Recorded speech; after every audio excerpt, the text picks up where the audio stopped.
Seperti setiap keluarga perlu punya rumah, maka setiap bangsa juga perlu punya negara termasuk bangsa Indonesia.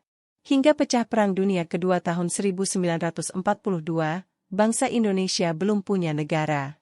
Indonesia saat itu masih dijajah Jepang. Dalam penjajahan tersebut, bangsa Indonesia sangat menderita. Hasil panen diambil paksa. Para pemuda dijadikan romusha, pekerja paksa yang terus disiksa. Gadis-gadis diculik, dijadikan jugun ianfu atau wanita penghibur tentara Jepang. Maka pasukan pembela tanah air atau PETA, di bawah pimpinan Supriyadi pun memberontak terhadap Jepang. Para tokoh nasional juga makin gigih berusaha agar Indonesia segera merdeka. Usaha itu tidak sia-sia. Bangsa Indonesia patut bersyukur karena Tuhan Yang Maha Esa mengabulkan doa dan usaha tersebut.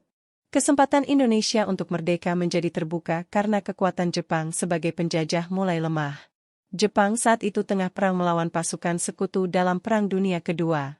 Tentara sekutu adalah gabungan tentara Amerika Serikat dengan Inggris, Belanda, dan beberapa negara lain. Tahun 1944 akhir, posisi tentara Jepang mulai terdesak. Jepang lalu berusaha merangkul bangsa Indonesia agar terus mendukung Jepang. Jepang membentuk lembaga yang dinamai Badan Penyelidik Usaha-Usaha Persiapan Kemerdekaan atau BPUPK. Tugas lembaga ini adalah membuat rencana atau menyiapkan segala hal yang diperlukan untuk menjadikan Indonesia merdeka. Beberapa waktu kemudian, BPUPK inilah lembaga yang menjadi tempat kelahiran Pancasila. 1. Merancang dasar negara. Kesempatan yang ditunggu-tunggu pun tiba. Bangsa Indonesia mulai melihat peluang untuk membangun negara. Kalau membangun rumah harus dimulai dengan membangun pondasinya.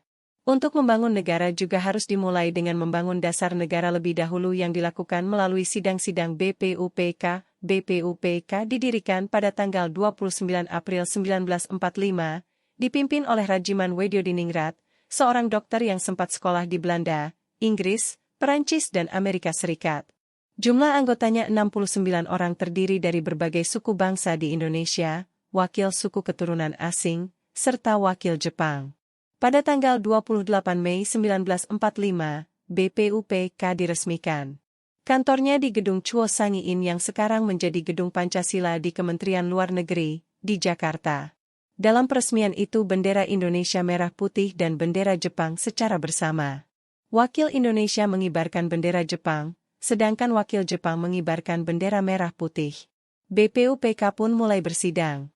Sidang pertama BPUPK ini berlangsung dari 29 Mei sampai 1 Juni 1945.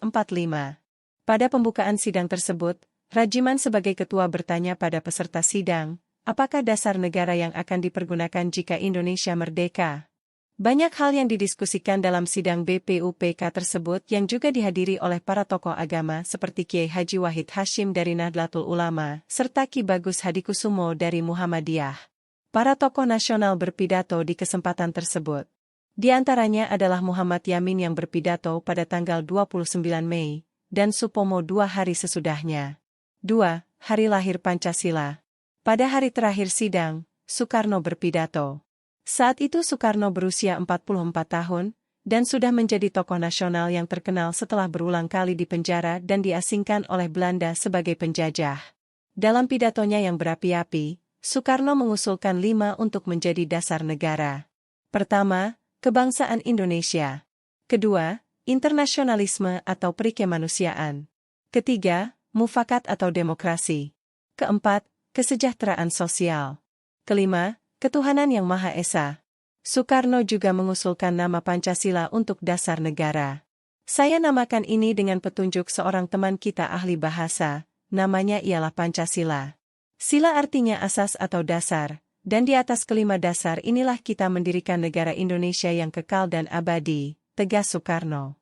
Menurut Soekarno, malam hari sebelum mengusulkan Pancasila itu ia keluar rumah, melihat ke atas langit dan menatapi bintang-bintang yang ada di angkasa. Ia menyatakan kesadarannya bahwa manusia sangatlah kecil. Tidak memiliki kekuatan apapun selain atas pertolongan Tuhan Yang Maha Esa. Lalu Soekarno berdoa memohon kepada Tuhan Yang Maha Esa untuk diberikan ilham dalam merumuskan dasar negara. Setelah ia selesai memanjatkan doa, ia mendapatkan inspirasi bahwa dasar negara yang sedang dirumuskan secara bersama harus digali dari bumi Indonesia sendiri, dari kebudayaan yang mengakar pada masyarakat Indonesia. Pada tanggal 1 Juni 1945 itu, semua peserta sidang BPUPK sepakat dengan nama Pancasila. Maka tanggal itu kemudian dijadikan sebagai hari lahir Pancasila. Mengenai butir-butir isi Pancasila, BPUPK memutuskan untuk dirumuskan kembali.